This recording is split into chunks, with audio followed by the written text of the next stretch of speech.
Hi guys, welcome back to the channel. This is Dark Truth Collections. I hope everyone's doing fantastic. Today I want to talk to you about money, but the change of money in the British system from the decimalisation date on the 15th of February 1971.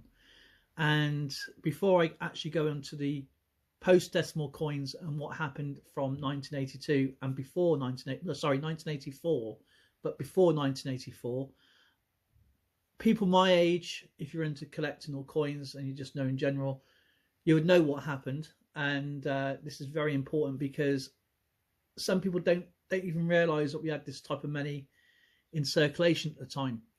And I find it quite interesting. I'm on talking to other people on different media sites talking about this.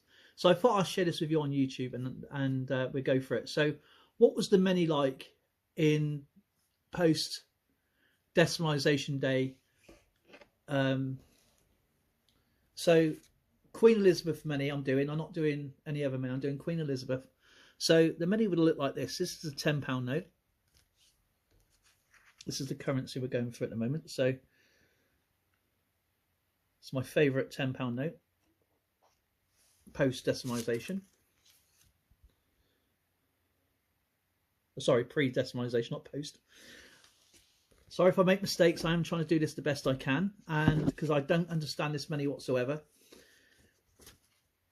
I know what the money is. I don't know how the sums are worked out. So this is what we're going to go through. So it's on layman terms, basically. Then we have the £5 note.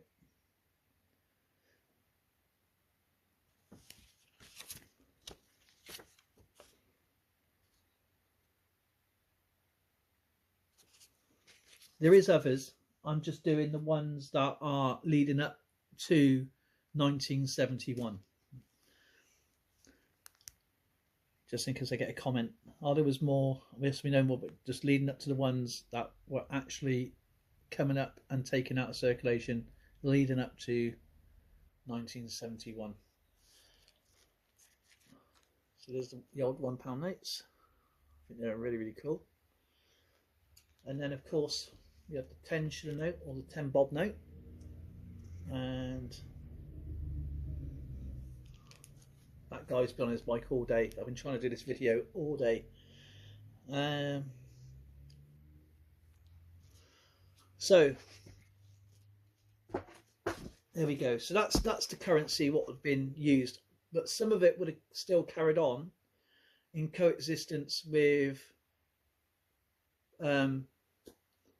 the new style banknotes. So I don't have them all because they are very expensive to get, but I am trying to build the collection up to get them. So after 1971, you've ended up with banknotes like this. This is what I grew up with, and these lasted until 1984.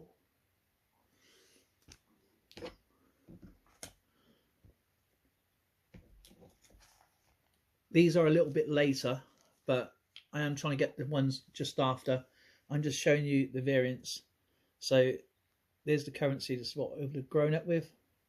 It's my favourite £5 note. Got the Duke of Wellington on there. At Waterloo, at the famous farm.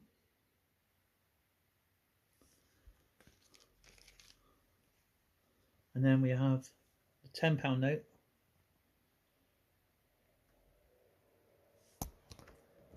and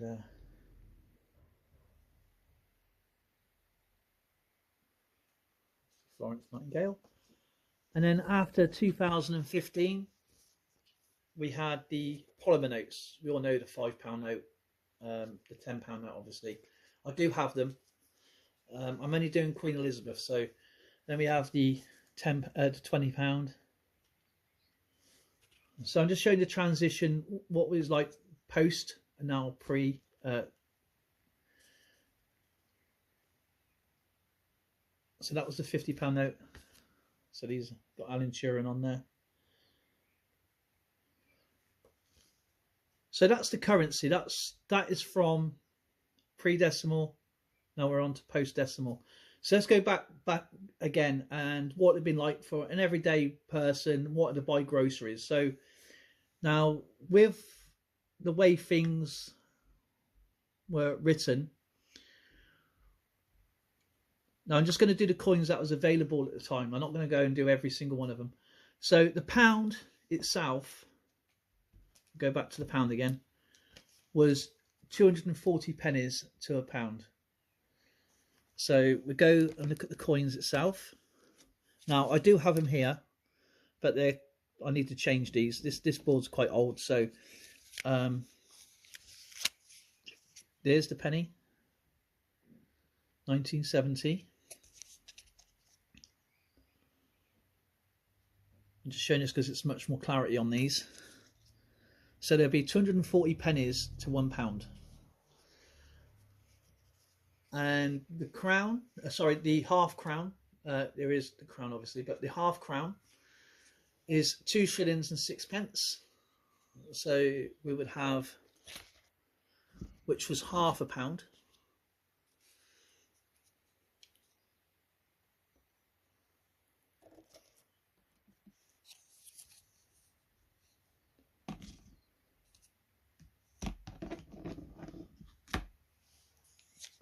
So that would be 2 shillings.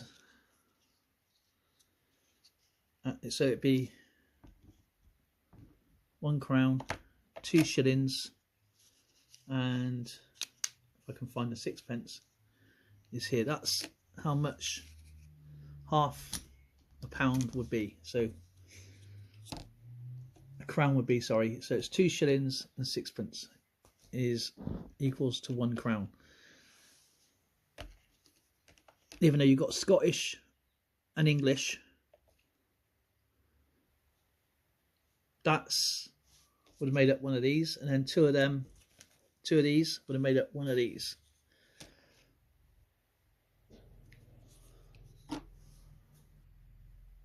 Now we're on to the florin, which is 2 shillings, which is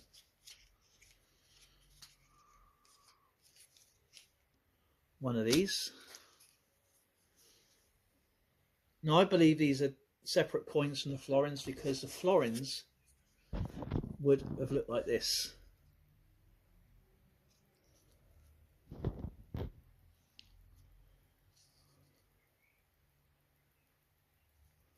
And I think the florins outdate the shillings, the 2 shillings anyway.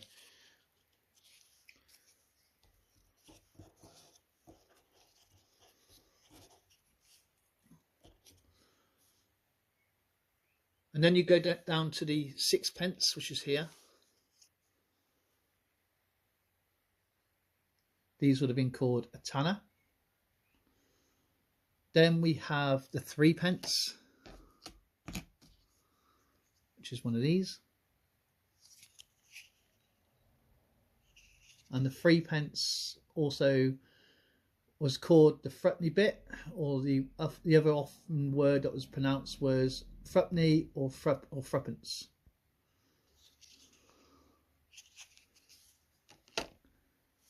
And then we have the penny, 1 penny, 1 large penny.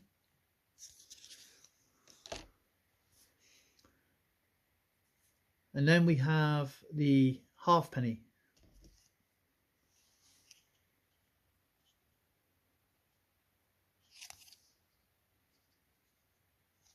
It's got the golden hind on it.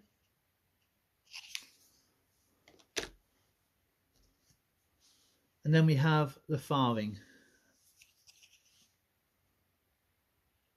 Obviously there was no proof coin for the farthing. And this is what makes this board wrong with Change Checker. With one of their many mistakes they've made is that they don't actually put the farthing on. And when I tried to talk to them about this, they said there was no farthings made, so they didn't do it. But I believe this was made for the farthing, and they did it wrong. And they forgot about one of these. But anyway, that's a different story. So you go into a grocery store and you see you go back in time at some point. You go into a grocery store like any others, and you see writing like, I just chose these tin tomatoes as because it's just the nearest thing I got out of our cupboard. So, and then you see this. Now, D-Day doesn't mean World War II. This means decimalisation day. So before decimalisation day, everything was written from the largest to the medium to the lowest. And so this would be £1, 9 shillings and 6 pence, or 1 and 9 6. I've asked my brothers. I wrote it down, so I went through it, and so it wouldn't have cost this much. It was just basically putting a pound in with the shillings and the pence. And I know the D stands for denarius. I will leave all the Latin and that in the description box below. It's really, really interesting. So to pay for this, you'd have had to, the easiest way was to get a pound, then 9 shillings. So we would have had to get 4 of these, 4 2 shillings to make 8, and then 1 more shilling, and then, as it says, 6 pence, and that to pay for this. So depending where you go and which store, which shop you had, these are the 4 ways they would have wrote it out. Now, decimalisation day comes. You're in the transition, like my parents, my grandparents, many other people, and probably still today. You go from 240 pence to a pound to 100 pennies to a pound. And even my dad told me a story once. He went to buy something. I can't remember what he was going to buy, and they said to him, look, I'm not going to give my dad's name, but look, it's now 100 pennies. And not just my dad, but a lot of people fell for the same mistake, thinking they're still going to get 240 pennies to the pound, because obviously it's ingrained. And I've always wondered why a lot of people count in threes as well. So so that's the pre-decimal coins. What stayed as in circulation? Well, let me just move some bits here a minute and I'll get to the next bit.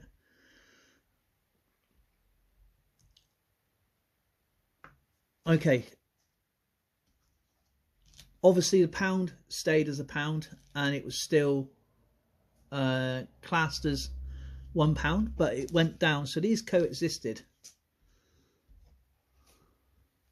for a little while until eventually it was taken out of circulation for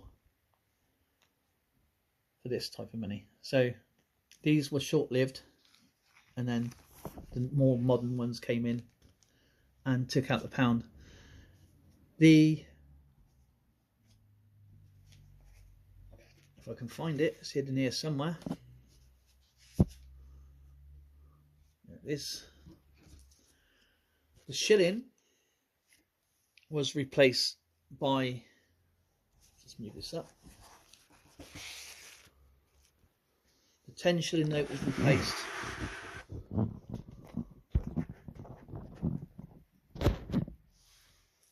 by the 50p, as we all know.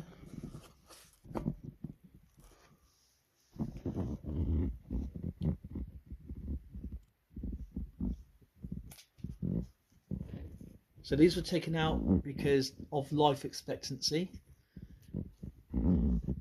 So they were replaced for the 50 pence. These were introduced in 1969, and obviously they stayed until 1997, until the size change.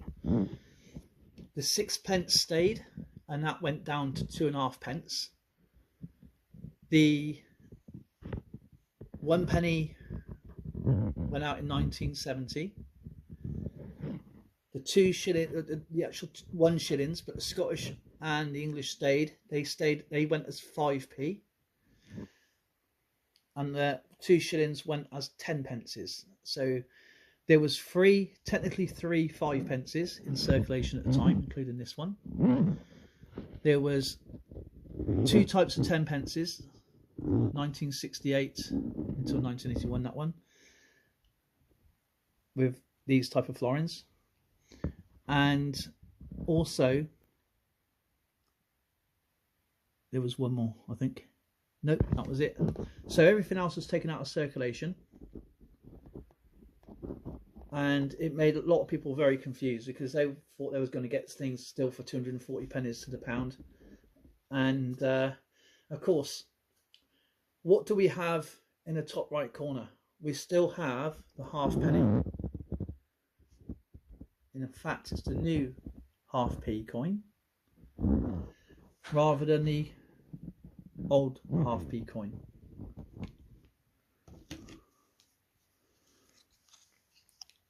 So these were replaced with these ones.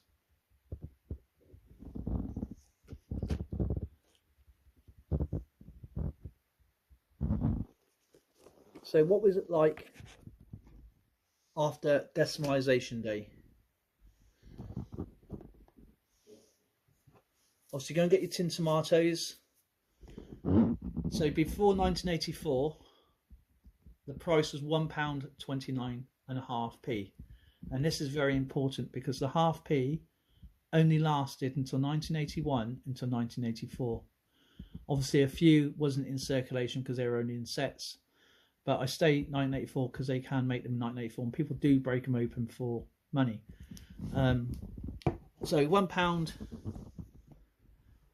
£1.29 is obviously, we're going to get a pound.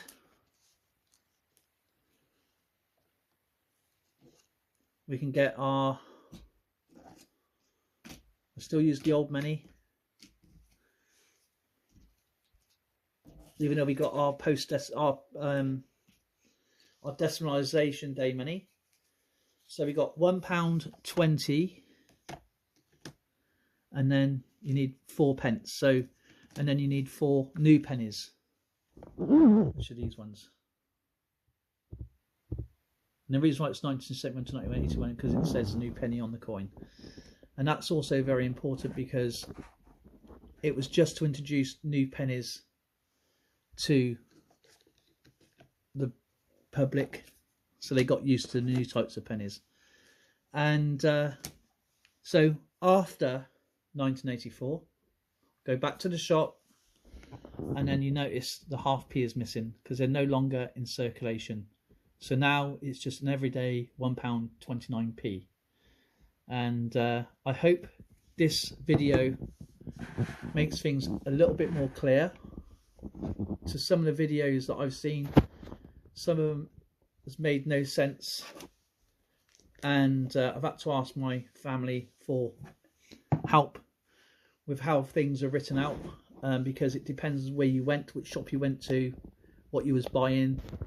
But in an everyday store, buying some beans or some tomatoes or whatever, that is the best way of me showing you how old money worked to what new money worked and what was intervened at the time until the size changes. As you say, the 10 pence changed in 1990 from the large size to the small size. The 5 pence also 1990 from the large pence to the new pence. And of course, in 1982, we had a new coin, the £1 coin. So what we thought was, as a kid, was a great deal. We thought we was rich having one of these until we had our pocket money. We had one of them, so we thought we was hard done by. And then in 2015 was the last time we had the last round £1 coins until the new style £1 coins. I'm not introducing the £2 coin because that's 1997. That's a completely different video.